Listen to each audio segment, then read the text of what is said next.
యేసుక్రీస్తు ప్రభువు యొక్క మొట్టమొదటి రాకడ సమయాన్ని గురించి ఎంతోమంది వ్యక్తులు ప్రవచించగా ప్రతిదీ కూడా నెరవేర్పులోనికి రాగలిగి యేసుక్రీస్తు ప్రభువు యూదా బెత్లెహేములో ఆయన జన్మించడం మనందరికీ తెలిసిన విషయమే. ఆ రోజుల్లో యేసుక్రీస్తు ప్రభుల వారికి ఆయన ఉండటానికి స్థలమన్నదే లేకపోయాది. ఇది ఒక ఆటంకంగా. ఇంకా మనము చూడగలిగితే యూదులకు రాజుగా పుట్టినవాడు ఎక్కడా? జ్ఞానులు హేరోదును అడగగా హేరోదు కపటాన్ని కలిగిన వాడై మీరు కనుగొనండి, ఆరాధించండి, కబురు చెప్పండి, నేను వెళ్ళి ఆరాధించగలుగుతా. పైమాట వినటానికి మంచిగానే హేరోదు చెప్పగలిగాడు. కానీ ఆంతర్యంలో మాత్రం యూదులకు రాజుగా పుట్టిన క్రీస్తు విషయంలో ఒక మంచి అవగాహన నీటివంటిది హేరోదుకు లేదు. ఎందుకు అనగా హేరోదు యేసు క్రీస్తుకు ఒక ఆటంకం, ఒక కొండ లాంటి వాడు, ఒక మెట్టల్లాంటి వాడు. ఆయన ప్రాణాన్ని తీయటానికి తెగించినటువంటి వాడు. అంతేకాదు, క్రీస్తు ప్రభుల వారు జీవించిన కాలములో పరిసయ్యులైన, శాస్త్రులైన, ఇలా సద్దూకయులైన అనేక మంది వ్యక్తులు కూడా క్రీస్తుని గూర్చి కానీ, బోధన గురించి కానీ, చేసే కార్యాలను గురించి ఎన్నో అభ్యంతరకరమైన కార్యాలు చేసి అనేక రీతులుగా యేసు క్రీస్తుని ఇబ్బంది పెడుతూ రాగలిగారు. అంత మాత్రమే కాదు, ఇంకా క్రీస్తు జీవించిన కాలములో రోమియులు అనేక విధాలుగా క్రీస్తుని ఇబ్బంది పెట్టడం మనం చూస్తూ ఉన్నాం. మొదటి యొక్క రాకడ గడియలో యేసుక్రీస్తు ప్రభుల వారికి ఆయన రావటానికి లేక ఆయన జన్మించటానికి, జన్మించిన క్రీస్తు ప్రభుల వారు తండ్రి యొక్క ఉద్దేశాన్ని జరిగించటానికి కొండల వంటి లేక గుట్టల వంటి లేకపోతే అనేకమైనటువంటి ఎత్తైనటువంటి ఆటంకాలు కలిగించేటువంటివి ఎలా మనకి ఇక్కడ కనిపిస్తుంటున్నాయో ఇవన్నీ కూడా ఇప్పుడు మీరు వినగా ఆటంకపరిచినటువంటి వ్యక్తులకు ఎవరైతే ఉంటున్నారో వారు గుట్టలకు లేక కొండలకు వీరంతా కూడా పోల్చబడిన వ్యక్తులు. ఎన్ని యేసుక్రీస్తు ప్రభుల వారికి అభ్యంతరాన్ని కలిగించేవి వచ్చినప్పటికీ కూడా వాటన్నిటిని కూడా దాటుకుంటూ గంతులు వేస్తూ మన నిజ దేవుడు లోకరక్షకుడైన యేసుక్రీస్తు ప్రభుల వారు యేసుక్రీస్తు యొక్క రెండవ రాకడ సమయములో కూడా ఎంతో మంది వ్యక్తులు ఈ రోజున మనకు కనిపించడం లేదా? యేసుక్రీస్తు ప్రభువు అంటే పట్టని వ్యక్తులైనా, గిట్టని వ్యక్తులైనా, ఈ తరములో జీవిస్తున్న నీకు బాగా తెలుసు. దీని గురించి ఎక్కువగా పొడిగించి నీకు చక్కని వివరణ ఇవ్వటానికి నేను ఇష్టపడలేదు. ఎందుకు అంటే జరుగుచున్న ప్రతిదీ కంటితో చూస్తున్నావు, ప్రతిదీ వింటున్నావు, ఒంటిలో భయం పుడుతూ బ్రతకడం జరుగుతూ ఉంటున్నది. అయితే ఆయనను ఆటంకపరిచే వ్యక్తులే కొండల్లాంటి వారు, గుట్టల్లాంటి వారు. గమనించాలి, ఇలాంటి వారిని కూడా క్రీస్తు ప్రభుల వారు దాటుకొని వచ్చేటువంటి రోజులు ఈ రోజుల్లో ఉంటున్నది అనే సత్యాన్ని క్రైస్తవ సమాజము నమ్మాలి, నమ్మాలి, నమ్మాలి. రెండవ రాకడలో క్రీస్తు ప్రభుల వారికి అభ్యంతరాన్ని కలిగించే వ్యక్తులు ఎంతోమంది ఉంటున్నారు. అయినా వారందరినీ కూడా దాటుకుని ఆయన త్వరగా రావటానికి సిద్ధముగా ఉంటున్నాడు అని బైబిల్ చెబుచూ ఉన్నది. అందుకే ఆయన దేనికి పోల్చబడిన వాడు అనగా లేడీకి పోల్చబడిన వాడు, జింకకు పోల్చబడిన వాడు, ఇర్రికి పోల్చబడిన వాడు, దుప్పికి పోల్చబడిన వాడు. ఇది ఎంత గొప్పదో, లేడీ ఎంత గొప్పది అని మనకు తెలియాలి అంటే బైబిల్లో ఒక మాట ఉంది, మీరు చూడండి. 2వ సమూయేలు 2వ అధ్యాయం 18వ వచనాన్ని చదువుకుందాం. 2వ సమూయేలు 2:18 చదువుకుందాం. సెరూయా ముగ్గురు కుమారులకు యోవాబును, అబీషయును, ఆసాహేలును. ఇక్కడ వినాలి, ఆషాహేలు అచ్చట నుండిరి. అచ్చట ఉండిరి. ఆషాహేలు అడవి లేడి అంత తేలికగా పరిగెత్తగలవాడు. అడవి లేడి అంత తేలికగా పరిగెత్తునటువంటి వాడు గనుక పరిశుద్ధ గ్రంథములో కనిపించేటువంటి ఆషాహేలు అడవి లేడి అంత తేలికగా పరిగెత్తునటువంటి వాడు. లేడి యొక్క గొప్పతనం ఏంటి తెలుసా? దాని వేగములోనే మనకు కనిపిస్తుంది దాని గొప్పతనం. అదేవిధంగా ఇక్కడ ఆషాహేలు అనేటువంటి వ్యక్తి, ఆ వ్యక్తి యొక్క పరుగు ఎలా ఉంటుందంటే అడవి లేడీ వలె అంత తేలికగా పరిగెత్తేటువంటి వాడు. నేను మళ్ళీ చెబుతున్నా, లేడీ యొక్క గొప్పతనము ఏమిటి అంటే దాని వేగమే దాని యొక్క గొప్పతనం. దాని గొప్పతనం. యేసుక్రీస్తు కూడా లేడీగా పిలువబడుతున్నాడు. ఆయన కూడా ఆయన రెండవ రాకడలో అంత వేగవంతంగా రావటానికి సిద్ధపడిన దేవుడై ఉంటున్నాడు. ఇది క్రైస్తవ సమాజము గ్రహించవలసిన విషయం.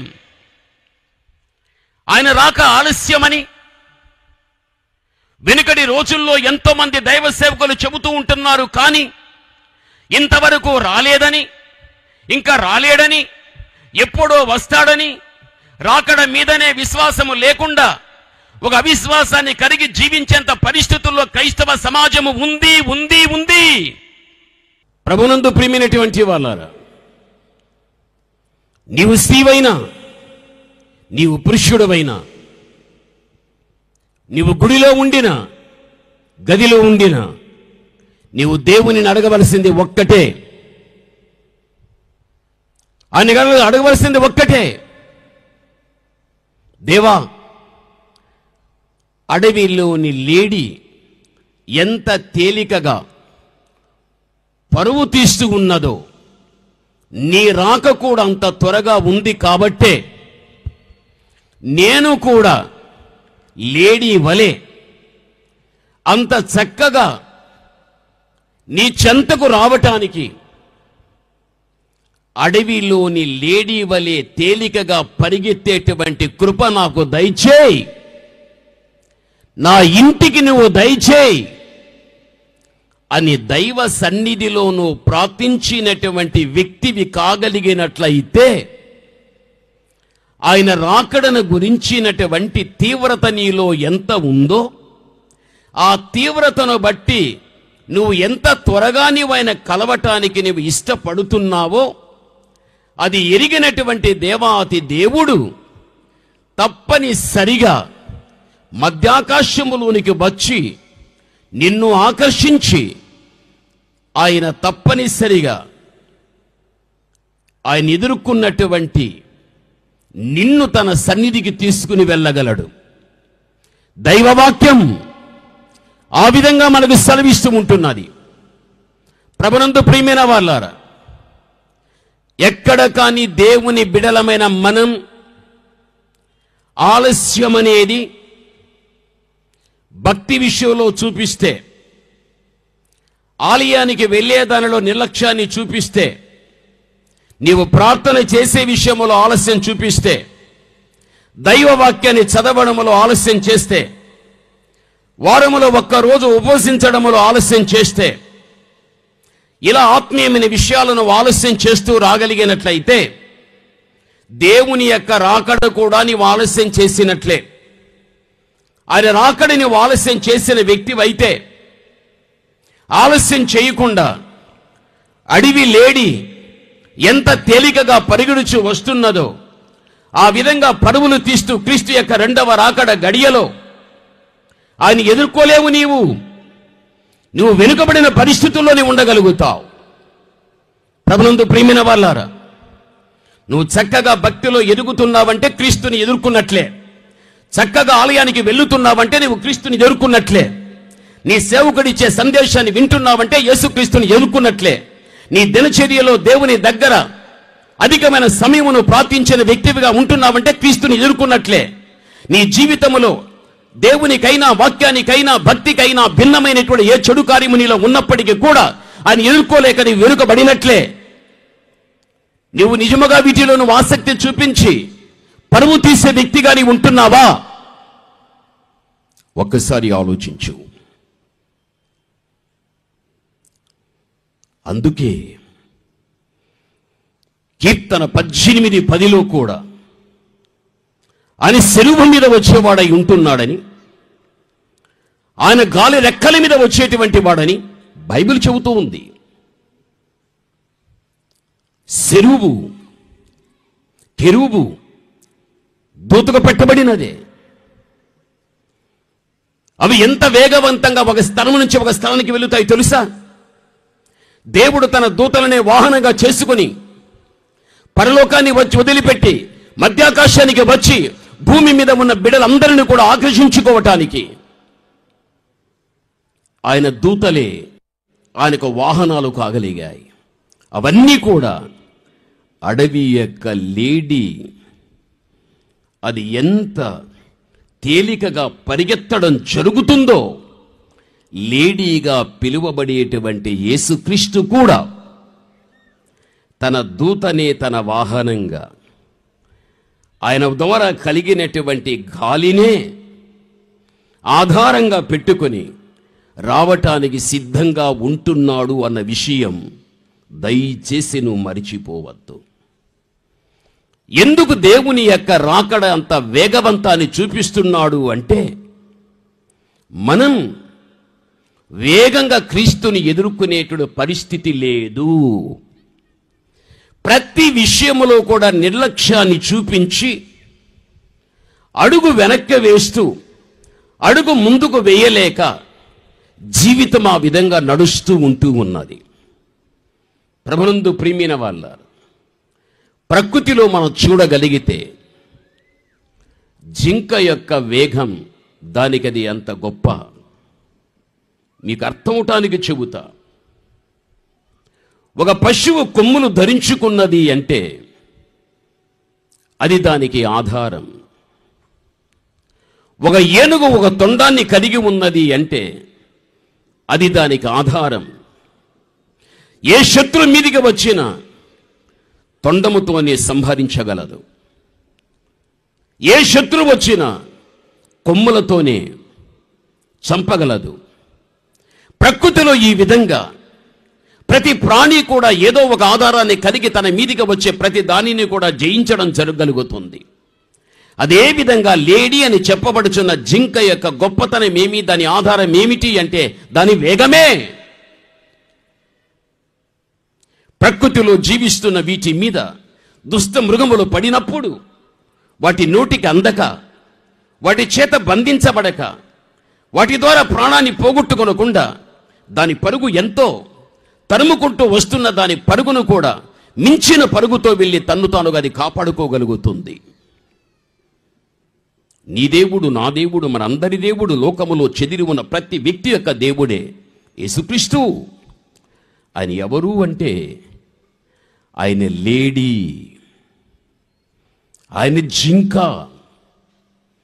ఆయన అంత వేగవంతంగా రాబోతూ ఉంటున్నాడు. అందుకే బైబిలు గ్రంథంలో కూడా దేవుడు కొన్ని విషయాలను ఇందులో రాయించగలిగాడు అంటే, ఇక్కడ ఆషాహేలు అనేటువంటి వాడు అడవి లేడీ అంత తేలికగా వాడు పరిగెత్తేటువంటి వాడని బైబిల్ చెబుతూ ఉంది. దేవుడు ఆ విధంగా పరిగెత్తాడు. చరిత్ర చూడగలిగితే అషాహేలు కూడా ఆ విధంగా పరిగెత్తగలిగాడు. ఈరోజు దేవుని కుమార్తెగా, దేవుని కుమారుడుగా నీ ఉన్న గమ్యం లోకం, నువ్వు వెళ్ళవలసిన గమ్యం పరలోకం.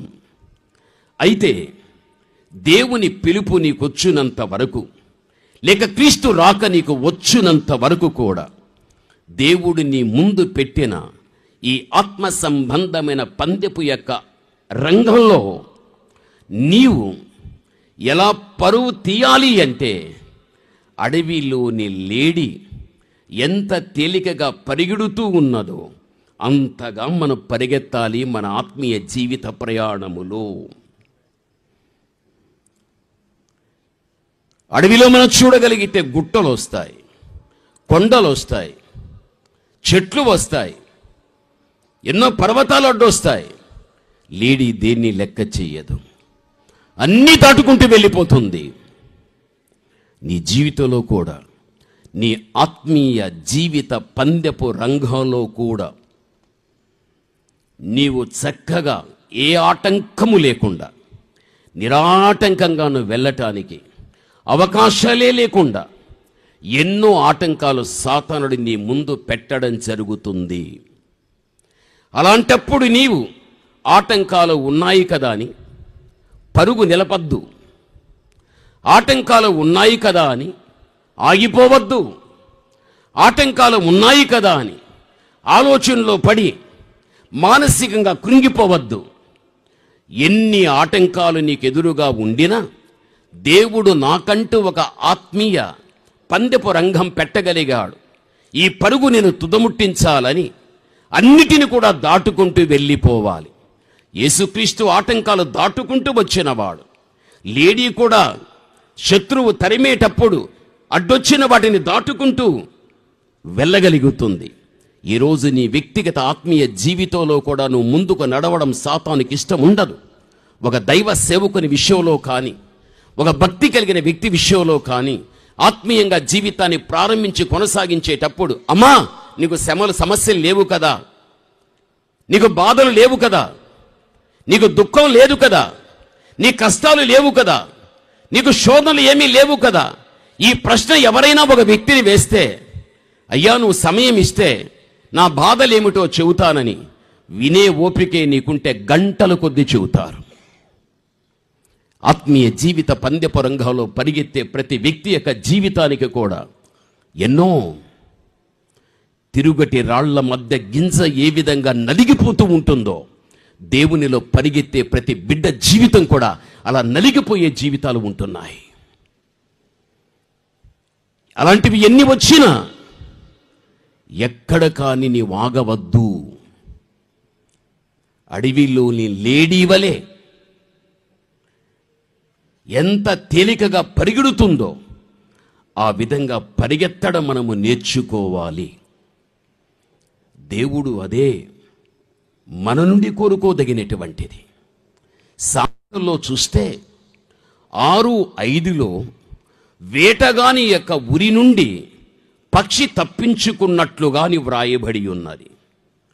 అంతేకాదు, ఎరుకవాని చేతిలో నుండి అక్కడ మనము చూడగలిగితే పక్షి తప్పించుకున్నట్లుగాను, రెండవదిగా మన మొదటిదిగా చూస్తే లేడీ వేటగాని చేతుల నుంచి తప్పించుకున్నట్లుగాను బైబిల్లో మనం చూస్తున్నాం.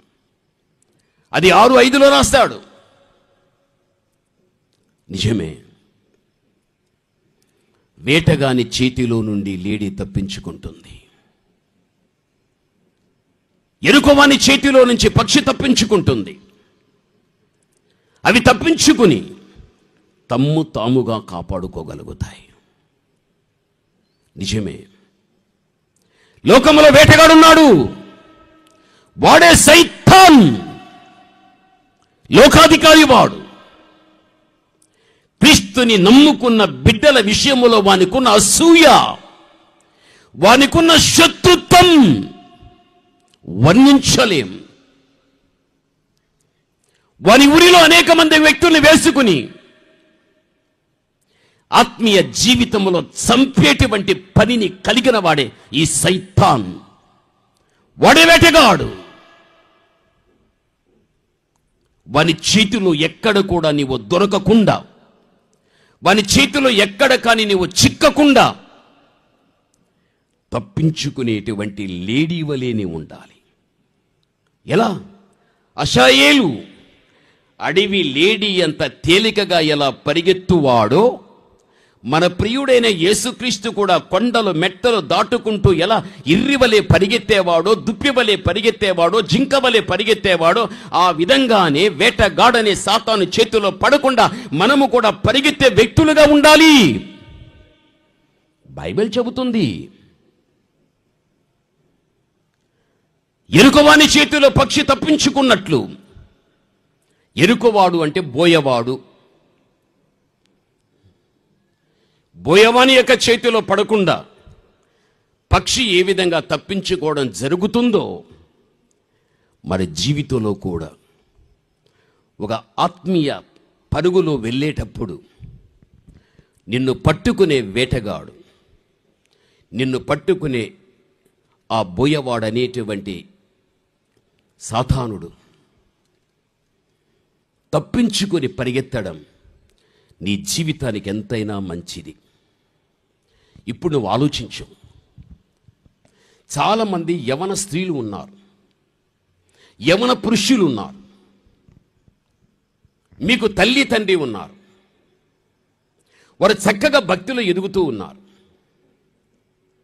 వారు ఎదిగినంతగా వారి కుమారులుగా, వారి కుమార్తెలుగా మీరు ఎదలేకపోతూ ఉంటారు. అప్పుడు తండ్రి, అప్పుడు తల్లి మీరు ఇంటి దగ్గర ఉండిన, ఉద్యోగరీత్యా బయట ఉండిన, ఆదివారం వస్తుంది ఆలయానికి వెళ్ళండి అని చెప్పించుకుంటారు. ప్రతిరోజు వాక్యాన్ని చదవండి అని చెప్పించుకుంటారు.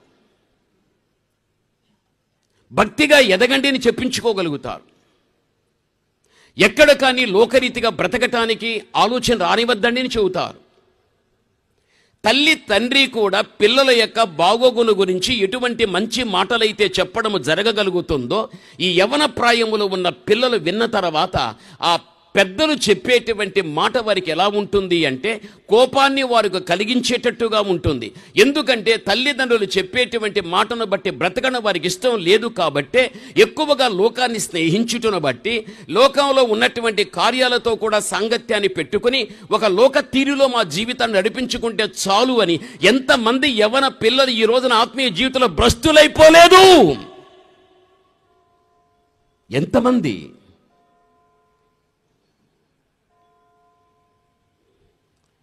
చాలామంది క్రైస్తవులు చూడండి, ఆదివారం ఆలయానికి వెళుతారంటే వెళ్ళరు. వీరి హృదయము నిండా దయ్యం ఉంటుంది.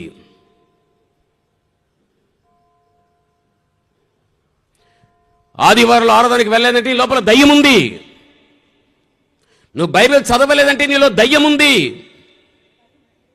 నీ తల్లి తండ్రి నీ కళ్ళెదుడు ఎంత భక్తిగా ఎదుగుచున్నప్పుడు ఆ భక్తికి సమమైన రీతిలో రావాలని తల్లిదండ్రులు ఎంత హెచ్చరిక చేసినప్పుడు కూడా వారి మాట వినగలిగి అని అనగలుగుతావే కానీ వారు చెప్పిన మాటకు న్యాయం చేయలేకుండా జీవించాడు నీలో దయ్యం ఉంది. ఎంతకాలాన్ని దయ్యాన్ని పెట్టుకుని బ్రతుకుతావు? అందుకే జీవితంలో కష్టం, అందుకే సమస్యలు, అందుకే శోధనలు, అందుకే ఇబ్బందులు, అందుకే ఒక్కొక్కసారి లోకములో కూడా అడుగు వేసి పాడైపోయే జీవితాలు.